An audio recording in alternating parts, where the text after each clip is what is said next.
Il existe un moment dans la vie où l'on réalise que l'humanité n'est pas garantie, qu'elle peut vous être retirée comme on arrache un vieux manteau, qu'elle peut vous être rendue par celui qu'on attend le moins, et que parfois, cette restitution coûte la vie à celui qui l'offre.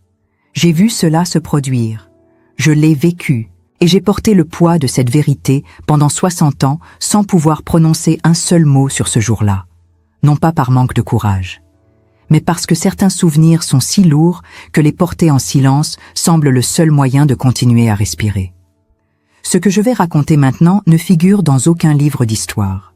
Cela n'a pas été consigné dans des rapports officiels. Cela n'apparaît pas dans des archives déclassifiées. C'est arrivé dans un camp de prisonnières du nord de la France occupée, en hiver 1943, devant des témoins qui ont préféré oublier. Mais moi, je ne peux pas oublier. Parce que ce jour-là, ma fille de 6 ans s'est agenouillée dans la boue gelée, a saisi mes mains ensanglantées et a imploré l'aide du seul homme qui pouvait nous sauver ou nous tuer. Il portait l'uniforme gris de la Wehrmacht. Il avait un fusil à l'épaule. Et quand nos regards se sont croisés, quelque chose en lui s'est brisé. Je ne sais pas si c'était de la compassion, je ne sais pas si c'était du remords, mais je sais qu'il a fait un choix, et ce choix a tout changé. Je m'appelle Elira Vaugrenard. J'ai 84 ans. Je vis dans une maison aux murs épais dans la campagne française où le vent d'hiver n'oublie jamais comment entrer. C'est ici que, il y a 5 ans, j'ai accepté de donner ma seule interview. Pas pour être rappelée, mais pour qu'Aérine, ma fille, ne soit pas effacée de l'histoire comme tant d'autres enfants ayant traversé cet enfer invisible. Quand la guerre est entrée dans ma vie, j'avais 24 ans. Aérine en avait 6. Nous vivions à Lille, une ville qui avait changé de main tant de fois que même les Allemands ne savaient plus s'ils occupaient un territoire ou surveillaient des fantômes. Mon mari, Julien, avait été emmené en 1940 pour le travail forcé quelque part en Allemagne. Je n'ai jamais plus entendu sa voix, jamais plus senti son odeur, seulement le silence, lourd, étouffant, qui remplit les maisons vides. Je faisais ce que toutes les femmes faisaient, survivre. Je travaillais comme couturière dans un atelier clandestin qui fabriquait des vêtements civils avec des tissus volés aux Allemands. Nous n'étions pas des héroïnes. Nous étions des mères, des sœurs, des filles, essayant de ne pas disparaître. Mais quelqu'un a parlé. Quelqu'un parle toujours. Et un matin de novembre 1943, alors que le brouillard couvrait encore les rues et que le froid mordait la peau comme des milliers d'aiguilles, ils sont venus nous chercher. Je me souviens du bruit des bottes sur les pavés mouillés. Ce son résonne encore dans ma tête, même aujourd'hui, 60 ans plus tard. Un bruit rythmé, mécanique, inhumain. Ils ont défoncé la porte de l'atelier sans prévenir. 3 soldats de la Gestapo, accompagnés d'un traître français qui pointait du doigt celle qu'il fallait emmener. Je me tenais près de la fenêtre, une aiguille entre les doigts, le cœur battant si fort que je croyais qu'ils allaient l'entendre. Aérine était cachée sous une table, les yeux grands ouverts, silencieuse comme je lui avais appris à l'être. Mais le traître savait. Il m'a regardé droit dans les yeux et a murmuré « Celle-là aussi ». Ils nous ont traînés dehors sans explication. Pas d'accusation formelle, pas de procès, juste l'efficacité glaciale de l'occupation. On nous a entassés dans un camion bâché avec 12 autres femmes et 3 enfants. L'odeur de la peur était palpable, mêlée à celle de la sueur, de l'urine, du désespoir. Aérine s'est blottie contre moi, tremblante, murmurant des prières qu'elle avait apprises de ma mère avant que celle-ci ne soit emmenée elle aussi, 6 mois plus tôt. Je serrais ma fille si fort que je sentais ses os fragiles sous mes doigts. Je ne savais pas où on nous emmenait, mais je savais qu'on ne reviendrait pas de sitôt. Le camp se trouvait à une 30aine de kilomètres au nord de l'île, dans une zone forestière isolée que les Allemands avaient transformée en centre de détention pour femmes françaises soupçonnées de résistance ou de collaboration avec des réseaux clandestins. Ce n'était pas un camp de concentration comme Auschwitz ou Dachau. C'était quelque chose de plus sournois, de plus pervers. Un camp d'exposition. Les femmes y étaient maintenues à la vue de soldats de passage, d'officiers en inspection, de visiteurs collaborationnistes. Nous étions des exemples vivants de ce qui arrivait à celles qui osaient défier l'ordre allemand. Des trophées humains, des avertissements ambulants, Si quelqu'un regarde cette vidéo aujourd'hui, ici ou ailleurs dans le monde, sachez que cette histoire n'est pas inventée. Elle est réelle. Elle s'est passée ici, en France, il y a plus de 80 ans. Si cela vous touche, laissez un mot dans les commentaires. Dites-nous d'où vous nous regardez. Parce que tant que ces histoires sont racontées, tant qu'elles sont entendues, elles ne peuvent pas être effacées. Le premier jour au camp, on nous a fait aligner dans la cour centrale. Le sol était de la terre battue mêlée de boue et de neige fondue. Le froid traversait nos vêtements comme s'ils n'existaient pas. Un officier allemand, grand, mince, le visage figé dans une indifférence mécanique, nous a expliqué les règles en français approximatif.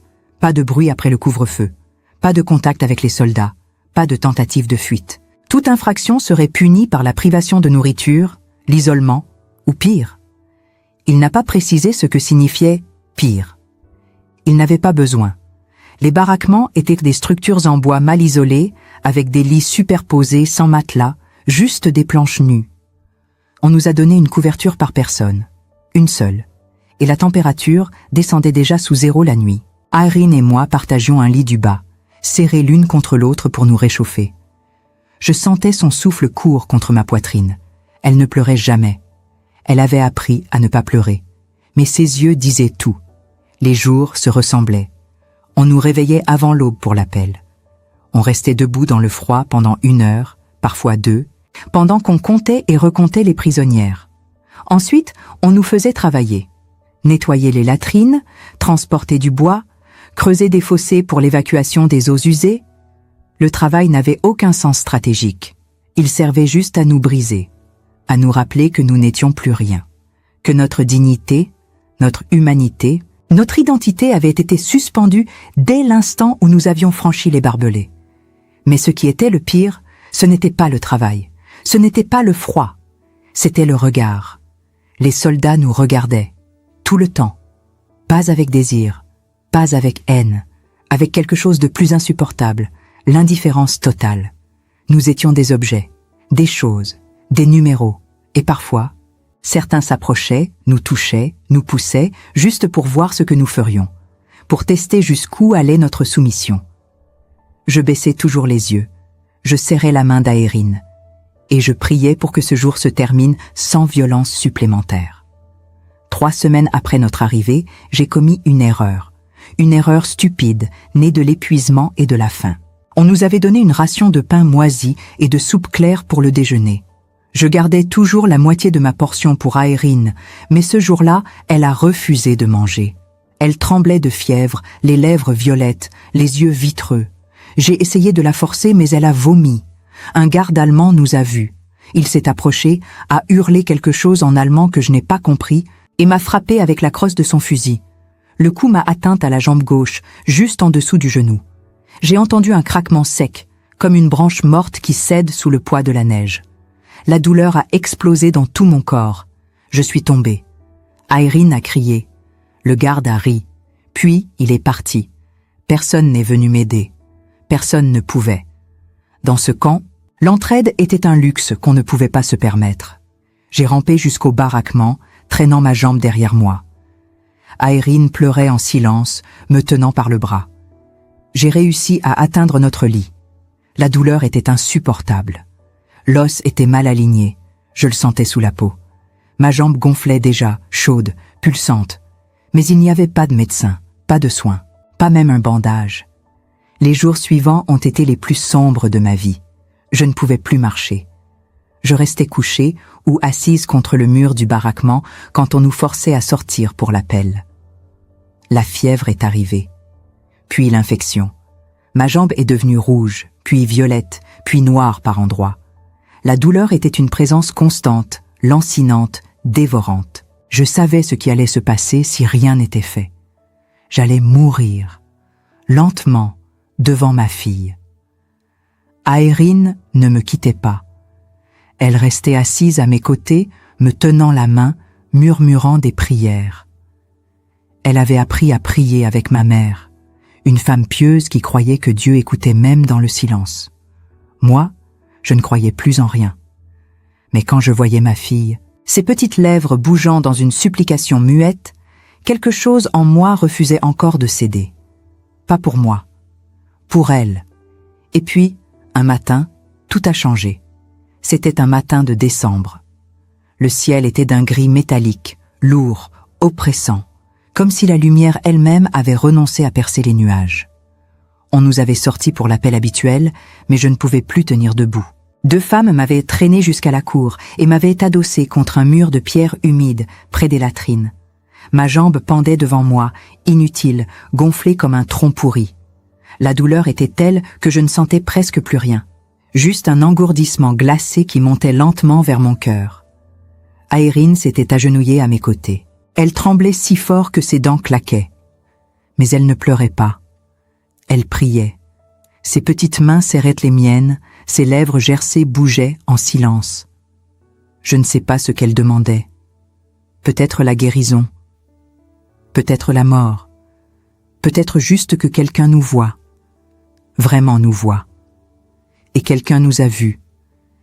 Il s'appelait Kjell Hartmann. J'ai appris son nom bien plus tard, longtemps après la guerre, quand j'ai cherché à reconstituer ce qui s'était passé ce jour-là. Kjell était un soldat de la Wehrmacht, âgé d'environ 35 ans, originaire de Hambourg. Il n'était pas un officier, pas un idéologue, pas un monstre. Juste un homme qui portait un uniforme gris et qui avait laissé une fille du même âge qu'Aérine, en Allemagne, des mois plus tôt, en promettant de revenir. Selon les documents que j'ai pu consulter après la guerre, il avait été mécanicien avant d'être enrôlé. Il réparait des camions, des moteurs, des choses concrètes. Pas des vies. Ce matin-là, il n'était pas là pour nous surveiller. Il était en transit, attendant un transfert vers une autre unité. Il traversait la cour du camp quand il a aperçu Aérine. Pas moi. Elle. Une petite fille agenouillée dans la boue gelée, les mains jointes, les yeux fermés, priant comme si sa vie en dépendait. Ce qui était le cas. Kjell s'est arrêté net. Je l'ai vu hésiter. Il a regardé autour de lui, vérifiant si d'autres soldats le voyaient. Puis, il a fait quelque chose d'impensable. Il s'est approché. Ses pas étaient lents, mesurés, comme s'il marchait sur un fil invisible au-dessus d'un gouffre. Quand il est arrivé à notre hauteur, il s'est accroupi. Pas trop près. Juste assez pour qu'Aérine lève les yeux vers lui. Elle a ouvert les yeux, et pendant un instant, j'ai cru qu'elle allait hurler. Mais elle ne l'a pas fait. Elle l'a simplement regardé. Et lui l'a regardé en retour. Je ne sais pas ce qu'il a vu dans les yeux de ma fille. Peut-être sa propre fille. Peut-être ce qu'il avait perdu en devenant soldat. Peut-être juste l'innocence brisée d'une enfant qui priait dans la boue pendant que sa mère agonisait à côté d'elle. Mais quelque chose en lui s'est brisé à ce moment-là. Je l'ai vu dans son visage. Une fissure, une hésitation, un instant d'humanité qui traversait l'uniforme, le grade, la guerre elle-même. Sans un mot, Kjell a retiré son manteau. Un geste simple, banal, mais dans ce contexte, c'était un acte de rébellion. Il l'a posé sur les épaules d'Aérine. Elle a relevé les yeux vers lui, confuse, effrayée, mais aussi reconnaissante d'une manière qu'elle ne pouvait pas encore exprimer. Puis il m'a regardé. Ma jambe, mon visage blême, la fièvre qui me consumait. Et j'ai vu dans ses yeux qu'il savait exactement ce qui allait m'arriver si personne n'intervenait. Kjell s'est relevé et est parti. Je ne comprenais pas ce qu'il faisait. Peut-être qu'il nous abandonnait. Peut-être qu'il regrettait déjà son geste. Mais 10 minutes plus tard, il est revenu. Et il n'était pas seul. Il avait amené un médecin militaire allemand, un homme plus âgé, aux cheveux gris, à l'air fatigué, qui portait une trousse médicale en cuir usé. Kjell lui a dit quelque chose en allemand que je n'ai pas compris, mais le ton était ferme, presque autoritaire. Le médecin m'a regardé avec un mélange d'agacement et de résignation, puis s'est agenouillé à mes côtés. Il a examiné ma jambe en silence, palpant l'os fracturé avec une précision clinique. Puis, il a secoué la tête et a dit quelque chose à Kjell. Kjell a insisté. Le médecin a soupiré. Et finalement, il a accepté. Ce qui s'est passé ensuite reste flou dans ma mémoire. On m'a emmené dans une baraque isolée, loin des autres prisonnières. Le médecin a réaligné l'os sans anesthésie. J'ai mordu un morceau de bois pour ne pas hurler. Aérine était là, tenant ma main, pleurant en silence. Kjell est resté dans l'encadrement de la porte, immobile, les bras croisés, surveillant que personne ne nous dérange. Quand ce fut terminé, le médecin a bandé ma jambe avec des bandes propres, m'a donné des cachets contre l'infection et est parti sans un mot. Kjell est resté encore quelques instants. Il a regardé Aeryn, puis moi, puis il a murmuré quelque chose en allemand. Je n'ai pas compris les mots, mais j'ai compris le sens. Quelque chose comme « Je suis désolé ». Puis il est parti, et je ne l'ai plus jamais revu. Les semaines qui ont suivi ont été un mélange étrange de survie et d'incompréhension. Ma jambe guérissait lentement. Le médecin était revenu 2 fois pour changer les bandages et vérifier que l'infection ne revenait pas. Mais il ne parlait jamais. Il faisait son travail avec une efficacité mécanique, comme s'il soignait une machine et non un être humain. Chaque fois, Kjell était là, dans l'ombre, veillant à ce que personne ne pose de questions. Je ne sais pas ce qu'il avait dit pour justifier ses soins. Je ne sais pas quel mensonge il avait inventé. Mais cela fonctionnait. Dans le camp, les autres prisonnières m'ont regardé différemment. Certaines avec jalousie, d'autres avec suspicion. Quelques-unes pensaient que j'avais fait quelque chose de honteux pour mériter ce traitement. Je ne les blâmais pas. Dans un endroit où l'humanité était rationnée, toute exception était suspecte. Mais je ne leur devais aucune explication. Je devais ma survie à un homme que je ne connaissais pas, qui portait l'uniforme de ceux qui nous opprimaient, et qui avait choisi de nous voir quand tout le monde regardait ailleurs. Aeryn, elle, avait changé. Elle ne parlait presque plus. Elle restait collée à moi, silencieuse, observant tout avec des yeux trop grands pour son visage émacié. Parfois, elle regardait en direction de l'entrée du camp, comme si elle attendait quelque chose, ou quelqu'un. Je savais qu'elle pensait à Kjell, qu'elle se demandait pourquoi il nous avait aidés, pourquoi lui et pas les autres.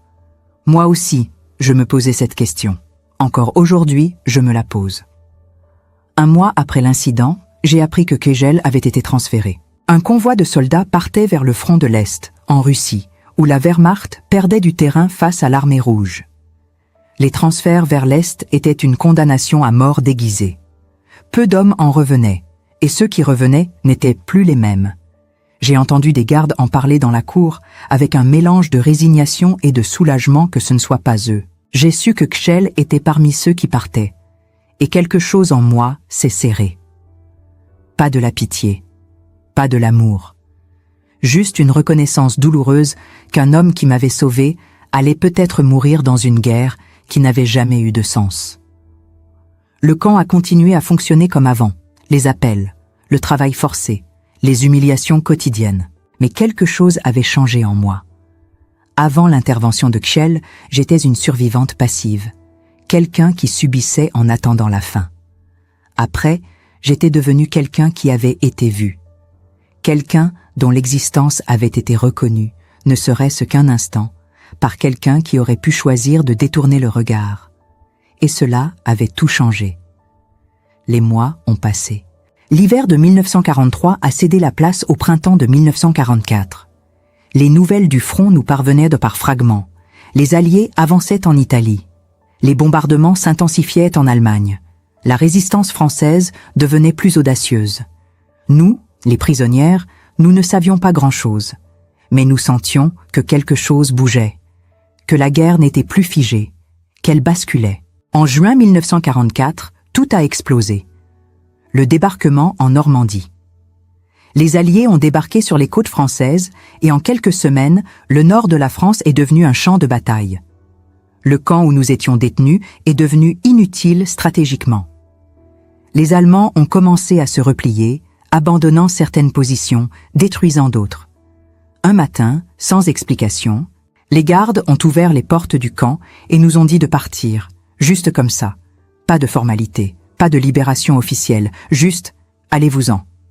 Nous sommes sortis, hébétés, incrédules. Certaines femmes pleuraient, d'autres riaient nerveusement. Moi, je tenais Aeryn par la main et je marchais sans savoir où aller. Nous n'avions plus de maison, plus de famille, plus rien. Juste nos corps abîmés et nos esprits fracturés. Mais nous étions vivantes, et cela, personne ne pourrait nous le reprendre. La guerre s'est terminée en mai 1945. La France était libre mais brisée. Des millions de personnes déplacées, des villes détruites, des familles dispersées à travers l'Europe comme des feuilles mortes emportées par le vent. Partout, les gens cherchaient leurs proches, fouillaient les listes de la Croix-Rouge, interrogèrent les soldats revenus du front. Partout, on entendait des noms criés dans les gares, des sanglots dans les bureaux administratifs, des silences terribles quand les réponses n'arrivaient pas. Le pays célébrait sa libération, mais pour ceux d'entre nous qui avions tout perdu, cette liberté avait le goût amer de la cendre. Irene et moi avons survécu grâce à l'aide de la Croix-Rouge et de quelques âmes généreuses qui nous ont hébergés temporairement dans des foyers d'accueil surpeuplés où l'on dormait à plusieurs par pièce, où l'eau chaude était un luxe et où chaque repas semblait un miracle. Nous avons passé 6 mois à errer entre différentes structures d'aide humanitaire, attendant qu'on nous trouve un logement permanent, qu'on nous donne des papiers d'identité, qu'on nous reconnaisse comme des êtres humains et non comme des numéros administratifs. Nous avons fini par nous installer dans un petit village du Nord, loin de l'île, loin des souvenirs qui hantaient chaque rue, chaque bâtiment, chaque visage familier. J'ai repris le travail de couturière dans une petite boutique locale où la patronne, une veuve de guerre elle aussi, ne posait jamais de questions sur le passé. Irene a commencé l'école dans une classe où tous les enfants portaient les mêmes cicatrices invisibles, où les instituteurs savaient reconnaître les silences qui en disaient plus que les mots. Nous avons reconstruit une vie. Ou plutôt, nous avons fait semblant. Parce que reconstruire implique qu'il reste des fondations solides. Et nous n'avions plus rien de solide. Les années ont passé comme dans un brouillard. Irene a grandi en silence, une enfant trop sage, trop calme, qui ne jouait jamais vraiment avec les autres et qui sursautait au moindre bruit fort. Elle faisait des cauchemars toutes les nuits pendant les premières années. Je l'entendais pleurer à travers la cloison fine de notre petit appartement, mais quand j'allais la voir, elle faisait semblant de dormir. Nous ne parlions jamais de ce qui s'était passé. C'était un accord tacite entre nous. Le passé devait rester enterré si nous voulions continuer à avancer. Mais le passé ne se laisse jamais enterrer complètement. Il reste là, sous la surface, comme une nappe phréatique empoisonnée qui contamine tout ce qu'elle touche. Pendant des années, je n'ai jamais parlé de Kjell. À personne. Pas même à Irene. Pas même dans mes prières, quand je priais encore. Mais il était toujours là, dans un coin de ma mémoire, comme une photographie floue dont les contours s'effaçaient progressivement avec le temps. Un homme que je ne connaissais pas, dont j'ignorais presque tout, qui m'avait sauvé sans raison apparente et qui avait disparu dans le chaos de la guerre comme des millions d'autres. Je me demandais s'il avait survécu, s'il était rentré chez lui à Hambourg, si sa fille Greta l'avait revu, si elle avait eu la chance de grandir avec un père, contrairement à tant d'enfants de cette génération sacrifiée. Mais je n'avais aucun moyen de le savoir. Les archives militaires allemandes étaient inaccessibles, dispersées, parfois détruites. Et honnêtement, une partie de moi avait peur de chercher. Peur de découvrir qu'il était mort dans quelque fossé anonyme du front de l'Est. Peur de découvrir qu'il était vivant, mais qu'il avait oublié ce qu'il avait fait. Que cet acte qui avait tout changé pour moi n'avait été qu'un geste banal dans une vie pleine de gestes similaires. Peur que cet instant d'humanité, qui brillait dans ma mémoire comme une étoile solitaire dans une nuit sans lune, n'ait eu aucune importance pour lui. Mais en 1988, 53 ans après la fin de la guerre, quelque chose m'a poussé à chercher. Peut-être la vieillesse qui approchait et qui rendait chaque souvenir plus précieux. Peut-être le besoin de fermer une boucle avant de partir. Peut-être juste l'envie de savoir, une dernière fois, si l'humanité que j'avais vue ce jour-là dans les yeux d'un soldat ennemi avait été réelle ou simplement le produit d'un esprit désespéré. Peut-être aussi parce qu'Irene, devenue adulte, m'avait avoué un soir qu'elle pensait souvent à cet homme et qu'elle aurait voulu le remercier. Cette confession m'avait bouleversée. Pendant toutes ces années, je croyais qu'elle avait oublié, que sa mémoire d'enfant avait effacé les détails. Mais non, elle se souvenait. De tout. Du manteau sur ses épaules, du regard de Kjell, de la douceur inhabituelle de son geste dans cet univers de brutalité. J'ai contacté des associations d'anciens combattants, des archives militaires allemandes qui commençaient tout juste à s'ouvrir au public, des historiens spécialisés dans la Wehrmacht et ses mouvements pendant la guerre. J'ai écrit des dizaines de lettres à des institutions, à des musées, à des centres de documentation. J'ai donné le peu d'informations que j'avais, le nom, Kjell Hartmann, mécanicien de formation, originaire de Hambourg, probablement affecté dans le nord de la France en 1943, transféré vers le front de l'Est fin 1943 ou début 1944. Certaines de mes lettres sont restées sans réponse. D'autres m'ont renvoyé des formulaires administratifs interminables. D'autres encore m'ont poliment expliqué que les recherches prendraient du temps, que les archives étaient incomplètes, que des millions de soldats avaient disparu sans laisser de traces. Les recherches ont pris des mois, puis une année entière. J'avais presque abandonné quand j'ai reçu une lettre des archives militaires fédérales allemandes à Fribourg. Une simple enveloppe blanche avec un tampon officiel. À l'intérieur, 3 pages dactylographiées et une photocopie d'un document militaire original. Mon cœur battait si fort en ouvrant cette enveloppe que j'ai dû m'asseoir. Et là, j'ai lu les mots qui ont confirmé ce que je redoutais depuis le début. Kjell Hartmann était répertorié dans les archives militaires allemandes, matricule 3008-47562, soldat de 2e classe, affecté à la 18e division d'infanterie motorisée, transféré au front de l'Est en décembre 1943. Tué au combat le 17 janvier 1944, près de Leningrad, lors d'une offensive soviétique destinée à briser le siège de la ville. Il avait 36 ans. Son corps n'avait jamais été rapatrié. Il reposait quelque part dans un cimetière militaire allemand près de Saint-Pétersbourg, parmi des milliers d'autres croix blanches alignées dans un champ glacé. Il n'était jamais rentré chez lui. Il n'avait jamais revu Hambourg, ni sa femme, ni sa fille Greta. La promesse qu'il lui avait faite avant de partir était restée inaccomplie, comme tant d'autres promesses faites par tant d'autres hommes à tant d'autres enfants pendant cette guerre maudite. Le document précisait également que sa femme, Ingrid Hartmann, était décédée en 1952, probablement des suites de privations pendant l'après-guerre. Greta avait été élevée par sa grand-mère maternelle. Elle vivait toujours en Allemagne, mariée, avec des enfants et des petits-enfants. Les archives contenaient son adresse actuelle. J'ai hésité pendant des semaines avant de lui écrire. Que pouvais-je lui dire ? Comment pouvais-je expliquer à cette femme que je ne connaissais pas que son père, qu'elle avait à peine connu elle-même, avait sauvé 2 inconnues françaises avant de disparaître dans l'enfer gelé de Leningrad ?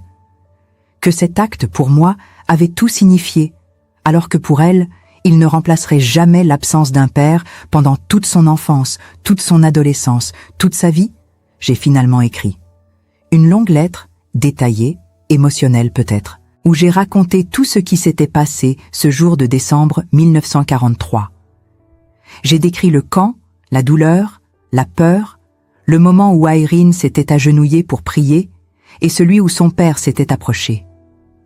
J'ai expliqué que sans lui, nous serions mortes toutes les deux, que son courage, son humanité, son choix impossible avaient le permis à 2 vies de continuer, que ces 2 vies en avaient engendré d'autres, que quelque part en France, il existait une famille entière qui lui devait son existence.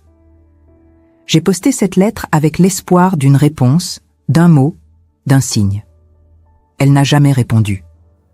J'ai attendu des mois, puis des années. Rien. Je ne lui en veux pas. Je ne peux pas lui en vouloir. Que peut ressentir une femme qui apprend que son père, qu'elle n'a jamais vraiment connu, a risqué sa vie pour des étrangères alors qu'il ne pouvait pas protéger sa propre famille ? Peut-être que ma lettre a rouvert des blessures qu'elle avait passé toute sa vie à refermer. Peut-être qu'elle ne voulait pas savoir. Peut-être qu'elle a simplement choisi le silence, comme tant d'entre nous l'ont fait. Mais j'ai continué à chercher. J'ai voulu comprendre qui était vraiment Kjell. Pourquoi il avait fait ce qu'il avait fait. J'ai contacté d'autres historiens, j'ai consulté des témoignages d'anciens soldats de sa division, j'ai fouillé dans des archives municipales de Hambourg pour retrouver des traces de sa vie d'avant la guerre. J'ai découvert qu'il travaillait dans un garage automobile, qu'il était membre d'un club de football local, qu'il aimait la musique classique et qu'il jouait de l'accordéon les dimanches dans des fêtes de quartier. Un homme ordinaire, avec une vie ordinaire, transformé en soldat par les circonstances. Et puis, un jour de 2003, 5 ans après le début de mes recherches, j'ai reçu un colis inattendu. Il venait d'un musée militaire allemand qui avait retrouvé des effets personnels de soldats tombés au front et qui tentait de les restituer aux familles. Dans ce colis, il y avait une petite boîte en métal rouillé contenant quelques objets ayant appartenu à Kjell Hartmann, une montre à gousset arrêtée à 14h37, une photographie de Greta enfant, une médaille religieuse et une lettre. Une lettre qu'il avait écrite à sa femme en novembre 1943, quelques semaines avant d'être transféré vers l'Est. Une lettre qu'il n'avait jamais postée, peut-être par manque de temps, peut-être par censure militaire, peut-être par peur de ce qu'elle révélait. J'ai ouvert cette lettre avec des mains tremblantes. L'encre était pâlie, le papier jauni et fragile. L'écriture était fine, précise, presque enfantine dans sa régularité. Et là, au milieu de phrases banales sur le froid, la nourriture, l'ennui, il y avait ce passage. Ce passage qui m'a fait pleurer pour la première fois depuis des décennies. Aujourd'hui, j'ai vu une petite fille prier dans la boue. Elle avait l'âge de Greta. Peut-être même ses yeux. Et j'ai réalisé que si Greta était à ma place, dans un camp quelque part, affamée, terrorisée, j'espérerais que quelqu'un la voie. Vraiment la voie. Pas comme un numéro ou une ennemie, mais comme un enfant, comme ma fille. Alors, j'ai fait ce que j'aurais voulu qu'on fasse pour Greta si elle était seule au monde. J'ai agi comme un père, pas comme un soldat, pas comme un Allemand ou un représentant du Reich, juste comme un père qui voit un enfant souffrir et qui ne peut pas détourner le regard. Je ne sais pas si c'était la bonne décision, je ne sais pas si je serais puni pour ça, mais je sais que c'était la seule décision humaine possible. Et si je dois mourir pour ça, au moins je mourrai en sachant que j'ai été humain au moins une fois dans cette guerre qui nous transforme tous en monstres. Quand j'ai lu ces mots, j'ai pleuré comme je n'avais jamais pleuré. Pas de tristesse, pas de regret, mais de reconnaissance profonde, absolue, écrasante. Parce que Kjell n'avait pas agi par pitié abstraite. Il n'avait pas agi par calcul moral ou par rébellion politique. Il avait agi par amour. Un amour qui dépassait les frontières, les uniformes, les idéologies, les guerres.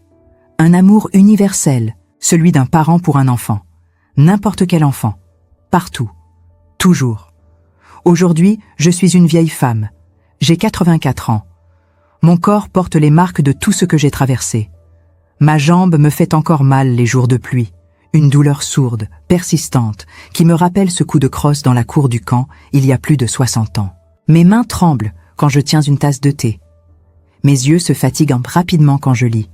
Ma mémoire flanche parfois sur des détails récents, mais elle reste d'une clarté cruelle sur les événements de 1943. Je peux oublier ce que j'ai mangé hier, mais je me souviens du goût de la soupe claire du camp. Je peux oublier le nom de mon médecin actuel, mais je me souviens du regard de Kjell Hartmann quand il a posé son manteau sur les épaules d'Aeryn. Aeryn est morte il y a 10 ans, en 2009, emportée par un cancer du pancréas que les médecins n'ont pas su soigner à temps, ou peut-être qu'ils n'ont pas voulu soigner assez fort parce qu'elle avait déjà 72 ans et qu'on considère parfois que les vieux ont assez vécu. Elle est partie en quelques mois, trop vite, trop brutalement. Je n'ai pas eu le temps de lui dire tout ce que je voulais lui dire. Je n'ai pas eu le temps de m'excuser pour toutes les fois où j'ai été absente, émotionnellement, enfermée dans mes propres traumatismes, incapable de lui donner l'amour qu'elle méritait. Mais avant de partir, dans ces derniers jours de lucidité, alors qu'elle était allongée dans un lit d'hôpital blanc et stérile qui sentait le désinfectant et la mort, elle m'a dit quelque chose que je n'oublierai jamais. Elle a pris ma main dans la sienne, si fragile qu'elle semblait faite de papier de soie, et elle a murmuré d'une voix à peine audible « Maman, tu te souviens du soldat allemand qui nous a sauvés? Je pense à lui chaque jour depuis que je suis enfant. Et je me demande combien d'autres personnes il a sauvées avant de mourir. Combien d'autres enfants ont eu la chance de grandir grâce à lui? Combien d'autres mères ont pu continuer à vivre parce qu'il a choisi d'être humain ce jour-là? Je ne saurais jamais, mais je veux croire qu'il en a sauvé d'autres. Parce qu'un homme capable de ça ne peut pas s'être arrêté à nous. Ces paroles m'ont hanté depuis. Je ne sais pas si Kjell a sauvé d'autres personnes. Je ne sais pas si notre histoire était unique ou si elle faisait partie d'une série d'actes similaires qu'il a accomplis pendant sa courte vie de soldat. Peut-être que oui. Peut-être que dans d'autres camps, d'autres villages, d'autres moments de la guerre, il a fait le même choix. Peut-être qu'il existe quelque part en Europe d'autres familles qui lui doivent leur existence sans même le savoir. Ou peut-être que non. Peut-être que nous étions les seuls. Peut-être que ce moment était unique, irremplaçable, un éclair d'humanité dans une tempête de ténèbres. Je ne le saurai jamais.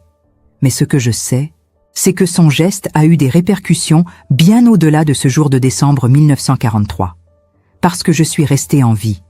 Parce qu'Aérine a grandi, malgré les cauchemars et les cicatrices invisibles. Parce qu'elle s'est mariée à un homme bon qui l'a aimée pour ce qu'elle était, avec ses silences et ses peurs. Parce qu'elle a eu 2 enfants, Marc et Sophie, qui sont devenus des adultes merveilleux, empathiques, conscients de l'importance de l'humanité dans un monde qui semble parfois en manquer cruellement. Et ces enfants ont eu des enfants à leur tour. Marc a 3 fils, Sophie a une fille et un fils. Et aujourd'hui, quelque part en France, il y a une famille de 9 personnes qui existent parce qu'un soldat allemand nommé Kjell Hartmann a choisi d'être humain avant d'être soldat un jour glacé de l'hiver 1943. 9 personnes qui rient, qui pleurent, qui aiment, qui travaillent, qui créent, qui vivent. 9 personnes qui portent en elles, sans le savoir vraiment, l'héritage d'un homme qu'elles n'ont jamais rencontré. 9 personnes qui sont la preuve vivante que la bonté n'est jamais perdue, qu'elle se multiplie à travers les générations comme des ondes qui s'étendent à l'infini sur la surface d'un lac calme. J'ai raconté cette histoire à mes petits-enfants quand ils ont été assez grands pour comprendre. Je leur ai montré la lettre de Kjell, traduite en français par un ami historien. Je leur ai expliqué ce que signifiait faire un choix moral dans des circonstances impossibles. Certains ont pleuré, d'autres sont restés silencieux pendant des heures. Mais tous ont compris quelque chose d'essentiel, que l'humanité n'est pas un état naturel garanti, mais un effort constant, un choix quotidien, parfois un sacrifice. La guerre a essayé de nous effacer. Elle a essayé de réduire notre existence à des numéros tatoués sur des avant-bras, à des corps empilés dans des fosses communes, à des noms rayés des registres d'état civil. Elle a essayé de faire de nous des victimes sans visage, des statistiques dans des livres d'histoire, des fantômes oubliés. Mais elle a échoué. Parce que Kjell nous a vus, et en nous voyant, il nous a rendus réels. Il a rendu notre souffrance visible, notre humanité indéniable, notre existence légitime. Et cela, personne ne peut nous le reprendre. Jamais. Je ne sais pas si le pardon existe vraiment. Je ne sais pas si on peut pardonner une guerre qui a tué des dizaines de millions de personnes, une occupation qui a brisé des millions de familles, des camps qui ont transformé des êtres humains en objets jetables. Je ne sais pas si on peut pardonner les gardiens qui riaient quand je tombais, les officiers qui nous regardaient avec cette indifférence mécanique, le système entier qui a permis que de telles horreurs se produisent. Je ne pense pas que le pardon soit possible pour certaines choses, et je ne pense pas qu'il soit nécessaire. Mais je sais qu'on peut reconnaître les actes de bonté au milieu de l'horreur, et que ces actes, même petits, même isolés, même apparemment insignifiants dans l'immensité du mal, peuvent changer tout. Parce qu'ils nous rappellent que l'humanité n'est pas une chose qu'on possède de naissance ou qu'on perd définitivement dans certaines circonstances. C'est un choix conscient qu'on fait chaque jour, parfois à chaque instant, parfois au péril de notre vie, parfois contre toute logique, parfois sans témoin et sans récompense. Kjell a fait ce choix, et ce choix a eu plus d'importance qu'il ne le saura jamais. Parce qu'il ne s'agit pas seulement de 2 vies sauvées un jour de décembre.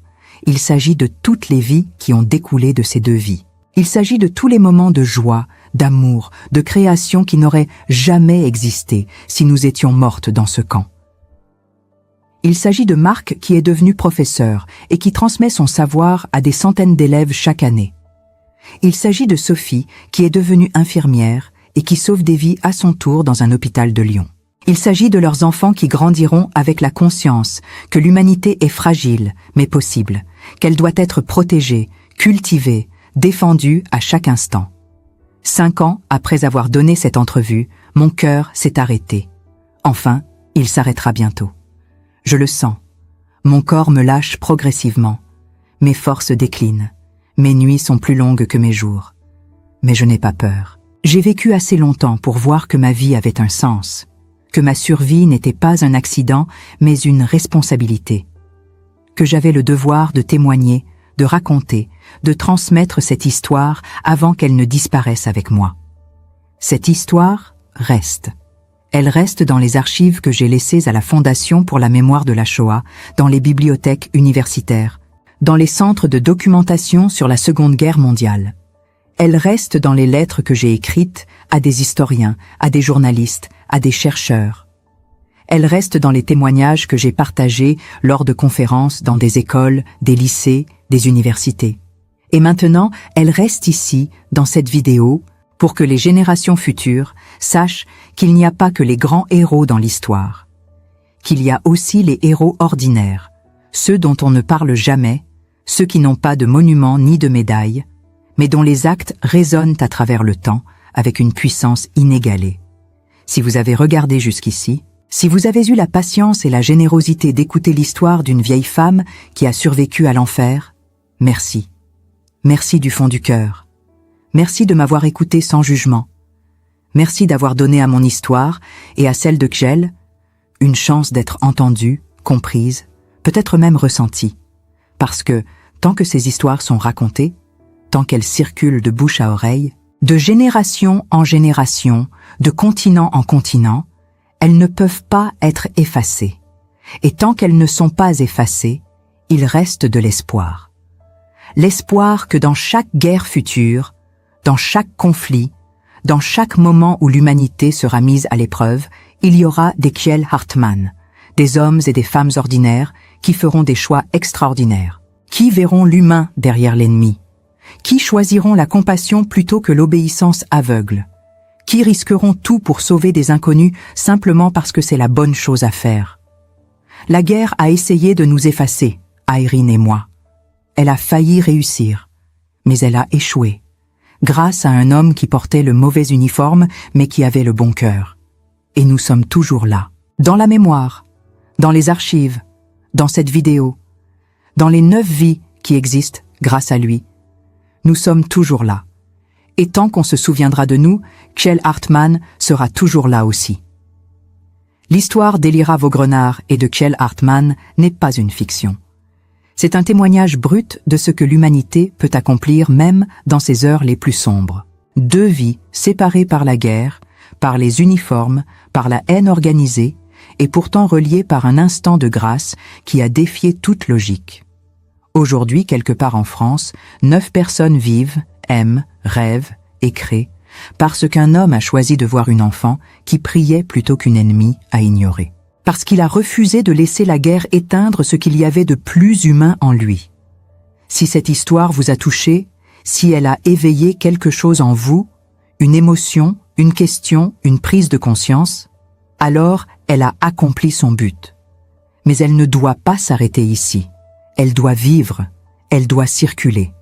Elle doit être racontée encore et encore, jusqu'à ce que chaque génération comprenne que l'humanité ne se mesure pas à ce que nous proclamons en temps de paix, mais à ce que nous choisissons de faire quand tout nous pousse à devenir des monstres.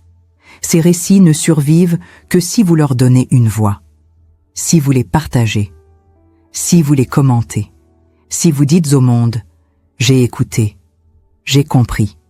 Et je ne laisserai pas cette histoire disparaître dans l'oubli. Alors prenez un instant, laissez un commentaire ci-dessous. Dites-nous d'où vous regardez cette vidéo. Dites-nous ce que l'histoire d'Elira et de Kjell a éveillé en vous. Une mémoire familiale? Une question morale? Un espoir renouvelé dans la bonté humaine? Chaque mot que vous écrivez devient une pierre de plus dans le monument invisible que nous construisons ensemble pour honorer ces vies oubliées. Abonnez-vous à cette chaîne pour que d'autres histoires comme celle-ci continuent d'exister. Activez la cloche pour être alerté quand un nouveau témoignage sera partagé. Parce que chaque abonnement est un acte de résistance contre l'amnésie collective. Chaque partage est une victoire contre le silence. Et si jamais vous vous demandez pourquoi ces histoires importent, pourquoi nous devons continuer à les raconter alors que tant d'années ont passé, rappelez-vous ceci.